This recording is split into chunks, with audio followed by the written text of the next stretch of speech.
یہ 7واں گواہ ہے جس پہ کراس ایگزامینیشن اس وقت شروع ہے۔ القادر ٹرسٹ اپنی نوعیت کا پہلا کیس ہے جو ثابت کرتا ہے کہ پولیٹیکل وکٹمائزیشن کس حد تک جاتی ہے۔ ایک ٹرسٹ جس میں اس ٹرسٹی کا ذاتی کوئی بینیفٹ نہیں ہوتا، اور یہ اس قسم کا ٹرسٹ تھا جس طریقے سے شوکت خانم ہاسپٹل ہے، جس طریقے سے نمل یونیورسٹی ہے، اور اس یونیورسٹی میں القادر میں جس میں بچے اسلامی تعلیم حاصل کر رہے تھے فری آف کاسٹ، جس میں ٹرسٹی یعنی خان صاحب کا ٹرسٹی ہونے کے سوا اور کوئی ذاتی بینیفٹ نہیں ہے، اور جس میں پراسیکیوشن کے گواہ نے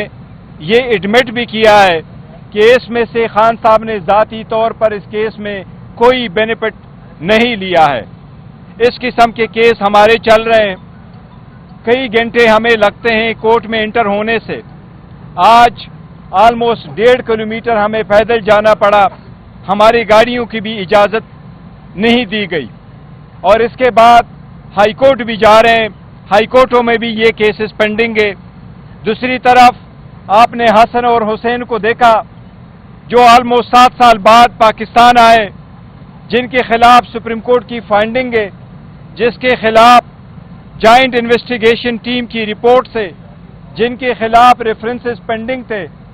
وہ اپنے ایبسکانشن آنے کے لیے کورٹ نے اجازت بھی دے دی، وہ ایک دن پیش ہو گئے اور دوسرے دن ان کے سارے کیسز ختم ہو گئے۔ یہ وہ کیسز تھے جو کئی عاشرے پہ چلنے والے تھے، جن میں ان کے ثبوتوں کی بھی ضرورت نہیں ہے، کیونکہ وہ ایڈمٹ کر چکے تھے ان گھر میں رہنا، اور یہ ایڈمٹ کر چکے تھے کہ انہوں نے اس کا حساب نہیں دیا تھا کہ اس کے خریدنے کے لیے پیسہ کہاں سے آیا اور یہ ملکیت کس کی تھی۔ آج بھی ایون فیلڈ ایک معمہ ہے،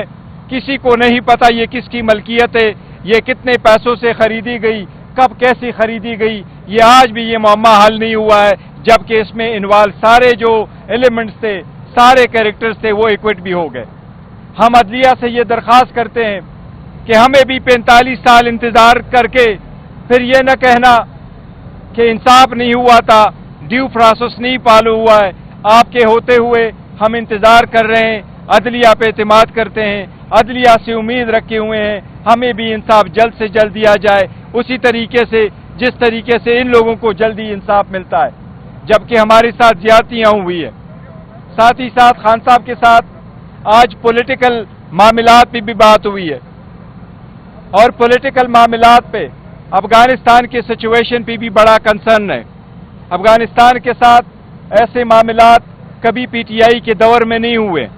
اس لیے ہم سمجھتے ہیں کہ یہ حکومت کی ناقص فارن پالیسی کی وجہ سے، ناقص پالیسی کی وجہ سے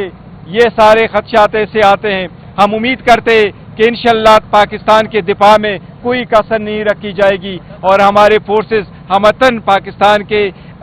دفاع میں مضبوط ہے، اور انشاءاللہ تعالی دفاع میں کوشش کرتے رہیں گے۔ ساتھ ہی پولیٹیکل معاملات پہ خان صاحب سے ڈسکس ہوا ہے۔ آج یونانیمسلی خان صاحب نے ڈائریکشن دی ہے اور خان صاحب نے اپروو کیا ہے، انشاءاللہ تعالی نیشنل اسمبلی کے پبلک اکاؤنٹس کمیٹی کے لیے ہمارے چیئرمین کی طرف مروت صاحب انشاءاللہ ہمارے امیدوار ہوں گے۔ ہم باضابطہ طور پر اسپیکر کو کل لیٹر لکھیں گے انشاءاللہ تعالی کہ یہ نامینیشن پاکستان تحریک انصاف کے بے کینڈیڈیٹ سنی اتحاد کونسل کی رائٹ ہے، وہی میجر اپوزیشن پارٹی ہے، اور ہم کل مطالبہ کریں گے کہ یہ پوزیشن جو ہے وہ ہمیں دی جائے۔ گوہر صاحب، اس وقت جو سب سے بڑا کنفیوژن کریٹ ہوا ہے وہ آپ کی جو پی ٹی آئی کی وکلا قیادت ہے اور سیاسی قیادت ہے۔ عمران خان صاحب نے آئی ایم ایف کے سامنے جو احتجاج ہوا اس کو کنڈم نہیں کیا، آپ نے کنڈم بھی کیا، آپ نے لا تعلقی کا اظہار کیا۔ مروت صاحب نے کہا جی کے پی میں جو پی ٹی آئی کی حکومت تھی اس میں بڑی کرپشن ہوئی ہے، اس پر کیا کہیں گے؟ دوسرا یہ بتائیے گا جو آپ کی خصوصی نشستوں کا معاملہ اس وقت چل رہا ہے اس حوالے سے کیا اپڈیٹ ہے؟ جہاں تک آپ نے آئی ایم ایف کے لیٹروں کا ذکر کیا، لیٹر ہم نے ضرور لکھے تھے، ان کو یاد دہانی کروائی تھی۔ جہاں تک امریکہ میں پروٹیسٹ کی اجازت ہے، وہ اوورسیز پاکستانی اپنے ملک کے مطابق اپنے پالیٹکس کرتے ہیں، ہم نے یہاں سے کوئی آرگنائز کر کے نہیں بھیجا ہے کہ آپ آرگنائز کریں پروٹیسٹ، وہ اگر اپنے طرف سے کرتے ہیں تو ہم ان کو روک نہیں سکتے. وہ پاکستانیز ہے اور وہ اوورسیز پاکستانیز ہے، وہ امریکنز پاکستانیز ہے، تو ان کے اپنے ملک کے مطابق جو پالیٹکس وہ کرتے ہیں وہ یہ ان کا رائٹ ہے. جہاں تک ریزرو سیٹ کا ہے، ریزرو سیٹ پہ ہم سارے متفق ہیں، اور متفقہ طور پر یہ ہمارا ورژن ہے کہ آرٹیکل 51 کے مطابق کسی بھی پولیٹیکل پارٹی کو اس کی جیتے ہوئی سیٹوں سے زیادہ سیٹیں نہیں مل سکتی. یہ پروپورشنیٹ کے قانون کے خلاف ہے کہ اگر آپ وہ سیٹیں لے کے ہم سے لے کر کے ان پارٹیز کو دیکھیں، کے پی کے کی مثال لے لیں، کے پی کے میں 17 سیٹیں جیت چکی تھیں 3 پولیٹیکل پارٹیز، آپ نے ان کو 27 اور سیٹیں دے دی ان پارٹی کو جو 17 سیٹیں اجتماعی طور پر جیت چکی ہیں. اس لیے یہ تو لاجک بھی نہیں مانتا، یہ قانون اور آئین کی بھی خلاف ورزی ہے. ہم سمجھتے ہیں انشاءاللہ تعالی عدلیہ اس پہ فیصلہ دے گی، سپریم کورٹ اس کا حل نکالے گی. یہ ہمارا رائٹ ہے اور ہمیں ملنا چاہیے. اگر پاکستان تحریک انصاف کی وومن کی ریپرزنٹیشن وہاں نہیں ہوگی تو ہم سمجھتے ہیں ایمان کمپلیٹ نہیں ہے، اسمبلی کمپلیٹ نہیں ہے.